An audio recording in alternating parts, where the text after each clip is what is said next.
نہ اسے پکانے کی ضرورت تھی نہ ذخیرہ کرنے کی، بس ہر صبح کھانا میدان میں اترتا اور ہر فرد کے لیے اس کی ضرورت سے بڑھ کر موجود ہوتا۔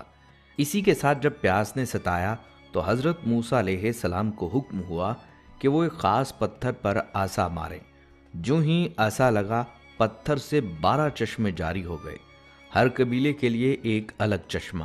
یہ سب کچھ قرآن مجید نے بارہا بیان کیا ہے، مگر سورہ مائدہ میں اس واقعے کو کچھ خاص تفصیل کے ساتھ بیان کیا گیا ہے، جسے پڑھ کر دل کانپ جاتا ہے اور عقل حیرت میں ڈوب جاتی ہے۔ ایک طرف قوم کی نافرمانی، ضد اور ناشکری، اور دوسری طرف حضرت موسیٰ علیہ السلام کی ان پر بے مثال شفقت، جو ہر بار ان کے لیے رب کریم سے دعا مانگتے اور اللہ کی رحمت اترتی چلی جاتی۔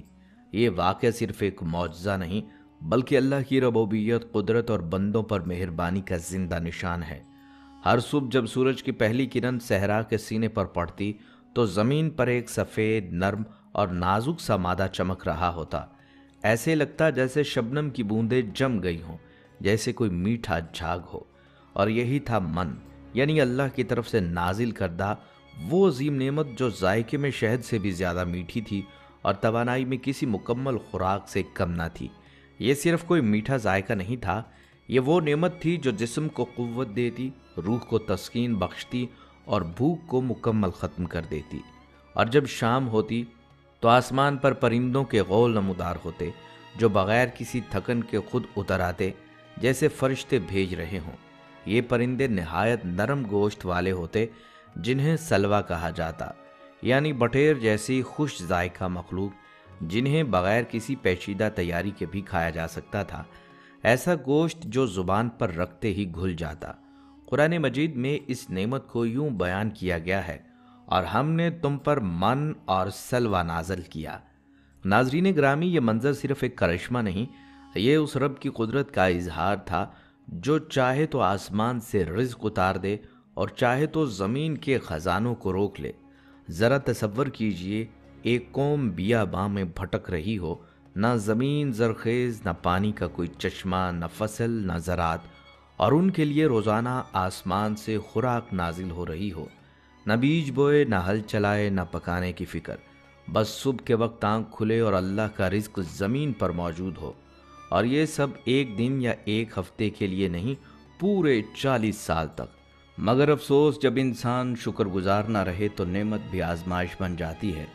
بنی اسرائیل نے اس ربانی رزق کو بھی معمولی سمجھا۔ انہوں نے حضرت موسیٰ علیہ السلام سے شکایت کی، کیا ہم ہمیشہ من و سلوا کھاتے رہیں گے؟ ہمیں دال، پیاز، سبزیاں، لہسن اور دوسری زمین کی چیزیں چاہیے۔ یہ سن کر موسیٰ علیہ السلام کو سخت رنج پہنچا۔ آپ نے فرمایا، کیا تم اس سے بہتر چیز چھوڑ کر گھٹیا چیزیں لینا چاہتے ہو؟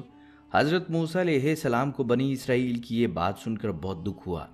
وہ قوم جس نے سمندر کا سینہ چاک ہوتے دیکھا تھا، فرعون جیسے جابر کی لاش کو پانی میں تیرتے دیکھا، جس پر اللہ تعالیٰ نے من و سلوا جیسی آسمانی نعمتیں برسائیں، اب وہی قوم روٹی، دال، پیاز اور ترکاریوں کے پیچھے پڑ گئی تھی۔ حضرت موسیٰ علیہ السلام نے غصے میں، دکھ اور افسوس میں نہایت رنج سے کہا، کیا تم چاہتے ہو کہ اللہ کی دی ہوئی بہترین نعمت کو چھوڑ کر دنیا کی معمولی چیزیں لے لو؟ یعنی وہ من و سلوا جو تمہیں بغیر محنت کے مل رہا ہے، جو زمین سے نہیں آ رہا، جو آسمان سے اترتا ہے، جس میں اللہ کی قدرت کی جھلک ہے، برکت ہے، تم اس کو چھوڑ کر وہی مانگ رہے ہو جو ہر کسان کی زمین اگاتی ہے۔ اگر پیاز، لہسن، دال، ککڑی اور مسوری کھانی ہے تو کسی بستی میں جا کر رہ لو، یہ ساری چیزیں تمہیں وہاں بازاروں میں مل جائیں گی، لیکن یاد رکھو تمہاری یہ خواہش تمہیں عظمت سے گرا دے گی۔ اور پھر وہی ہوا، اللہ کی طرف سے ان پر عذاب نازل ہوا، ایسا عذاب جو صرف بھوک یا پیاس کا نہیں تھا، بلکہ ذلت، گمراہی، غلامی اور خوف کا عذاب۔ قرآن کہتا ہے، چنانچہ ان پر ذلت اور محتاجی مسلط کر دی گئی، اور وہ اللہ کے غضب کے ساتھ لوٹے۔ اب وہ قوم جسے اللہ نے آسمان سے رزق دیا تھا، اب وہ بستیوں کے دروازوں پر ہاتھ پھیلانے لگی۔ من و سلوا کا سلسلہ بند کر دیا گیا، آسمان سے وہ نعمت اترنی بند ہو گئی جو ان کے لیے ایک آزمائش بن چکی تھی۔ اب ان کے ہاتھ میں رہ گئی صرف وہی چیزیں جن کے لیے وہ شور کر رہے تھے۔ پیاز، لہسن، دال، مسور، لیکن اس میں نہ وہ مزہ تھا، نہ وہ طاقت، نہ وہ برکت۔ ادھر حضرت موسیٰ علیہ السلام دل برداشتہ ہو چکے تھے۔ انہیں حکم ملا، اب تم ان کی ہر فرمائش پر صبر کرو، کیونکہ یہ قوم ابھی مزید نافرمانیاں کرے گی اور آزمائشوں میں پڑے گی۔ اور پھر جیسے جیسے وقت گزرتا گیا، اس قوم نے مزید نافرمانیاں کی۔ پانی کے مطالبے پر پتھر پر چھڑی مارنے کی فرمائش، سونے کے بچھڑے کی پوجا اور وعدوں سے مسلسل انحراف۔ یہ واقعہ ہمیں صرف بنی اسرائیل کی کہانی نہیں سناتا، یہ ہمیں خبردار کرتا ہے کہ نعمت کا انکار صرف نعمت کی محرومی نہیں لاتا، بلکہ اللہ کی ناراضی، دل کی سختی اور ذلت کو بھی لے کر آتا ہے۔ یہ من و سلوہ صرف ایک کھانے کا نام نہیں ہے، یہ اس عظمت کی علامت تھی جو صرف شکر گزاروں کو نصیب ہوتی ہے۔ ناظرین، من و سلوہ یہ دو نعمتیں ایسی تھی جو اللہ تعالیٰ نے بنی اسرائیل پر بطور خاص نازل فرمائیں۔ اس حوالے سے مفسرین کی کئی آراء موجود ہیں، مگر اکثر راجح قول یہ ہے کہ من سے مراد ترنجبین ہے، یعنی ایک نہایت شیریں، خوش ذائقہ اور قدرتی میٹھا مادہ جو شبنم کی مانند رات کے وقت درختوں پر جم جاتا تھا اور صبح سویرے زمین پر سفید برف کی طرح گرا ہوا نظر آتا تھا۔ یہ اللہ کا خاص تحفہ تھا جسے بغیر کسی محنت کے چن لیا جاتا اور کھانے میں شہد جیسی مٹھاس دیتا۔ اور سلوہ، یہ وہ پرندے تھے جن کا گوشت نہایت نرم، خوش ذائقہ اور لطیف تھا۔ یہ پرندے جھنڈ کے جھنڈ آسمان سے اترتے اور بنی اسرائیل کے کیمپ کے پاس آ کر منڈلانے لگتے، جیسے خود بخود ان کے پاس آ رہے ہوں۔ پکڑنے کی زحمت بھی نہ کرنی پڑتی۔ نہ صرف کھانے پینے کا انتظام تھا، بلکہ اللہ تعالیٰ نے ان کے جسمانی لباس تک کا خیال رکھا۔ امام ابن جریر طبری نے حضرت ابن عباس رضی اللہ تعالیٰ عنہ سے نقل کیا ہے کہ بنی اسرائیل کے کپڑے نہ کبھی پرانے ہوتے نہ پھٹتے تھے، اور حضرت طاؤس رحمۃ اللہ علیہ سے روایت ہے کہ جس طرح ان کے جسم بڑھتے تھے، اسی تناسب سے ان کے کپڑے بھی خود بخود بڑھ جایا کرتے تھے، یعنی لباس کا بندوبست بھی آسمان سے ہو رہا تھا۔ اور صرف یہی نہیں، ان کو سائے کے لیے بادل عطا کیے گئے، پانی کے لیے حضرت موسیٰ علیہ السلام کے عصا سے چشمے جاری کیے گئے، اور حفاظت کے لیے اللہ کی خاص رحمت ہر طرف چھائی رہتی تھی۔ یہ سب محض ایک قصہ نہیں، بلکہ قرآن کریم کی کئی صورتوں میں اس کا تذکرہ آیا ہے، خصوصاً سورۃ البقرہ میں، جہاں اللہ تعالیٰ نے ان کی فطرت، ناشکری اور عطا کی گئی بے شمار نعمتوں کو تفصیل سے بیان فرمایا ہے۔ تفسیر ابن کثیر میں ہے کہ بعض مفسرین نے من کو گوند جیسی ایک چیز کہا ہے جو درختوں سے ٹپکتی اور صبح سویرے اسے چن لیا جاتا۔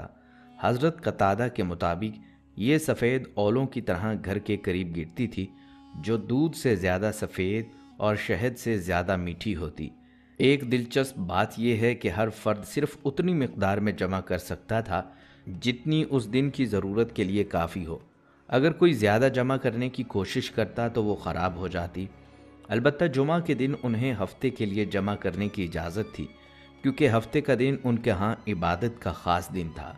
ربی بن انس فرماتے ہیں کہ من ایسی چیز تھی جسے پانی میں ملا کر بھی پیا جا سکتا تھا، الگ کھایا بھی جا سکتا تھا، اور دیگر اشیاء میں ملا کر مزید ذائقے دار بنا کر بھی کھایا جاتا تھا۔ شابی رحمۃ اللہ علیہ کا قول ہے کہ دنیا کا شہد من کے مقابلے میں صرف 17واں حصہ رکھتا ہے۔ اور پھر نبی صلی اللہ علیہ وسلم نے بھی من کا ذکر فرمایا۔ صحیح بخاری میں روایت ہے کہ رسول اللہ صلی اللہ علیہ وسلم نے فرمایا، کھمبی یعنی کھمبی دار سبزی من میں سے ہے اور اس کا پانی آنکھ کے لیے شفا ہے۔ یعنی من محض بنی اسرائیل کی نعمت نہیں تھی، بلکہ ایک ایسی قدرتی غذا تھی جس کی افادیت کو آپ صلی اللہ علیہ وسلم نے بھی تسلیم فرمایا۔ ترمذی میں روایت ہے کہ عجوہ کھجور جنتی پھل ہے اور اس میں زہر کا تریاق موجود ہے۔ اسی طرح کھمبی، جسے حضرت محمد صلی اللہ علیہ وسلم نے من میں سے قرار دیا، اس کا پانی آنکھوں کی بیماری کے لیے شفا ہے۔ بنی اسرائیل کو جو سلوہ دیا گیا وہ ایک خاص قسم کا پرندہ تھا جو چڑیا سے کچھ بڑا اور سرخی مائل رنگ کا ہوتا۔ جب جنوبی ہوائیں چلتی تھیں تو یہ پرندے 1 میل کے رقبے پر جمع ہو جاتے اور لوگ اپنی ضرورت کے مطابق پکڑ لیتے۔ ہفتہ کا دن ان کے لیے عید کی مانند تھا، اس لیے وہ جمعہ کو 2 دن کا ذخیرہ رکھتے تھے۔ ان کا گوشت 1 دن بعد سڑ جاتا، سوائے جمعہ کو محفوظ کی گئی مقدار کے۔ یہ دونوں نعمتیں وادی تی میں اس وقت نازل ہوئیں جب بنی اسرائیل نے حضرت موسیٰ علیہ السلام سے کھانے اور پانی کی سہولت مانگی۔ پانی کے لیے جب پتھر پر آسا مارا گیا تو 12 چشمے پھوٹ پڑے اور ہر قبیلے نے ایک چشمہ اپنا لیا۔ اسی دوران اللہ نے پہاڑ کا سایہ عطا فرمایا اور ان کے کپڑے بھی معجزانہ طور پر ان کے جسم کے ساتھ بڑے ہوتے رہے، نہ پھٹتے نہ میلے ہوتے۔ حضرت موسیٰ علیہ السلام کا حکم تھا کہ روزانہ نازل ہونے والا من و سلوہ اسی دن کھا لیا جائے، لیکن بعض لوگوں نے کل کے لیے ذخیرہ کرنے کی کوشش کی، جس سے ایسی نحوست پیدا ہوئی کہ کھانے سڑنے لگے اور وہی کا نظام رک گیا۔ اسی واقعے کے بعد دنیا میں کھانے کا خراب ہونا اور گوشت کا گلنا شروع ہوا۔ نبی صلی اللہ علیہ وسلم نے فرمایا، اگر بنی اسرائیل نہ ہوتے تو نہ کھانا خراب ہوتا نہ گوشت سڑتا۔ ناظرین، اب ہم بات کرتے ہیں من و سلوہ کی اس حقیقت پر جس پر جدید دور کے محققین اور سائنسی ذہن غور کر چکے ہیں۔ قدیم مفسرین کے اقوال کے بعد اب بعض جدید محققین یہ سوال اٹھاتے تھے کہ من آخر تھا کیا یہ واقعی آسمان سے نازل ہونے والی کوئی میٹھی غذا تھی یا پھر کسی خاص درخت سے خارج ہونے والا میٹھا ارک؟ بعض ماہرین کا خیال ہے کہ یہ کسی درخت کا گوند تھا جو رات کو شبنم کی صورت میں جم جاتا اور صبح سویرے زمین پر چمکدار سفیدی کی شکل میں نظر آتا۔ کچھ اہل علم اسے شہد کی طرح کا ایک قدرتی مادہ قرار دیتے جو خود بخود زمین پر گرتا اور اس کا ذائقہ نہایت لذیذ اور دل کو بھا لینے والا ہوتا۔ اور سلوہ، اس کے بارے میں محققین کا ماننا ہے کہ یہ خاص قسم کا پرندہ تھا جو زیادہ تر ریتلے علاقوں میں پایا جاتا ہے، جس کا گوشت نرم، ہلکا اور توانائی سے بھرپور ہوتا ہے۔ بعض عرب علاقوں میں آج بھی ایسے پرندے موجود ہیں جنہیں بٹیریں کہا جاتا ہے، جن کا گوشت ہلکا اور ذائقے میں خوشبودار ہوتا ہے۔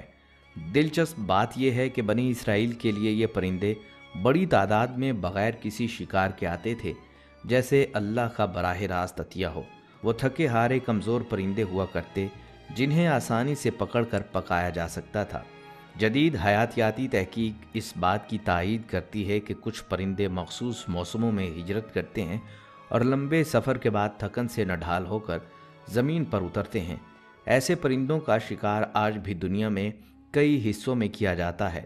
اسی بنیاد پر بعض اسکالرز کا کہنا ہے کہ سلوہ بھی ہجرت کرنے والے ایسے ہی پرندے تھے جنہیں اللہ نے بنی اسرائیل کی خوراک کے لیے مخصوص کر دیا تھا۔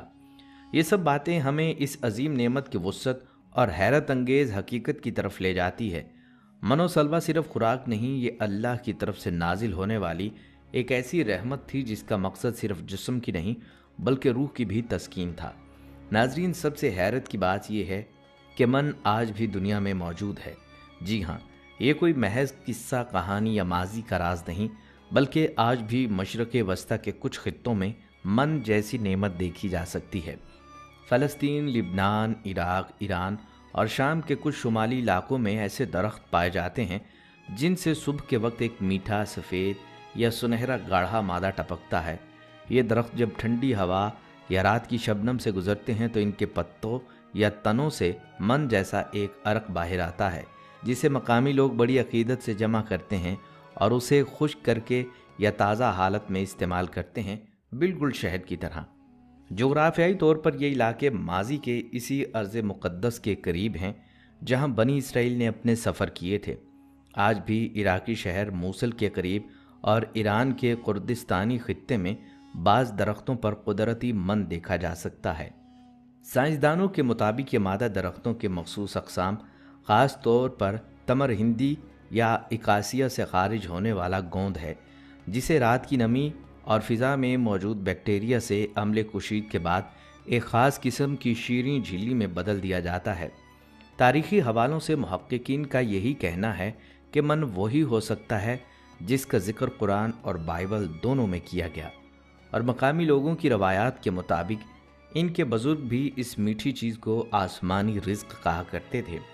اگر اس منظر کو آپ اپنی آنکھوں سے دیکھیں تو صبح کی خاموش فضا میں درختوں کے پتوں پر چمکتی ہوئی سفید بوندیں جیسے قدرت کے کسی راز کو ظاہر کر رہی ہوں، اور مقامی افراد ان بوندوں کو نہایت احتیاط سے چنتے ہیں اور انہیں مٹی سے بچاتے ہیں، اور جیسے ہی سورج کی پہلی کرن لگتی ہے وہ جھلی فوراً غائب ہو جاتی ہے۔ یہی وجہ ہے کہ اسے صبح سویرے کی نعمت کہا جاتا ہے۔